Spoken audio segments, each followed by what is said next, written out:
في راهي ليست الأولى في المشهد الرياضي التونسي. اختار أمين المال السابق نادي الإفريقي سيد لطفي الزاهي تكريم ناديه على طريقة المؤرخين بإنتاج كتاب يتحدث عن تاريخ فريق باب جديد منذ انبعاثه. حركة نالت إعجاب كل الحاضرين، خاصة أنه عايدات بها كل النسخ باش تخصص لدعم خزينة مركز تكوين الشبان بحديقة الرضائع. أنا مريت بمرحلة صعيبة صحية، فهمتني؟ الريسيرش اللي عملتها كانت هي ما ثيرابي بالنسبة للمرضى نتاعي، معناها مدين مرة ثانية للنادي الإفريقي وأنه عاوني باش تكون شفاية على يدين النادي الإفريقي. كيفاش ما يكونش عندي دين أنا؟ ولذلك أبسط الأمور اللي نجم نعملها هو البحث هذايا، وأنه الأموال اللي باش ترجع من المداخيل باش ترجع نعطيها على الأقل للشبان النادي الإفريقي، حاجة بديهية هذه ما عندنا فيها حتى مزية، فهمتني؟ مشكور على العمل الكبير اللي عمله.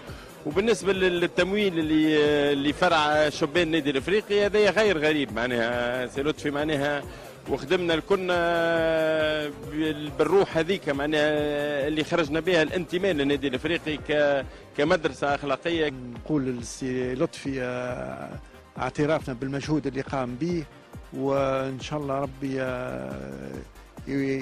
ينهنيه، وان شاء الله الكتاب هذايا يكون عنده يعني انتشار كبير بالنسبه للجمهور نتاعنا. وتبقى احد ابرز النقاط الايجابيه في الملتقى هذا والحضور البارز لعائله الافريقي الموسع، باعتبار انه لاول مره سجلنا حضور جماعي لاربع رؤساء قدامى للفريق، لكن زعما الصور هذه نعاودوا نشوفوها مره اخرى ولا نستناو اصدار كتاب اخر جديد. ما نقولش 4 رؤساء، حضور احباء النادي الافريقي، احنا موجودين هنا كاحباء كلاعب سابق، كمسير، كرئيس، كفخور بالنادي نتاعي وبالتاريخ اللي كتبوا له.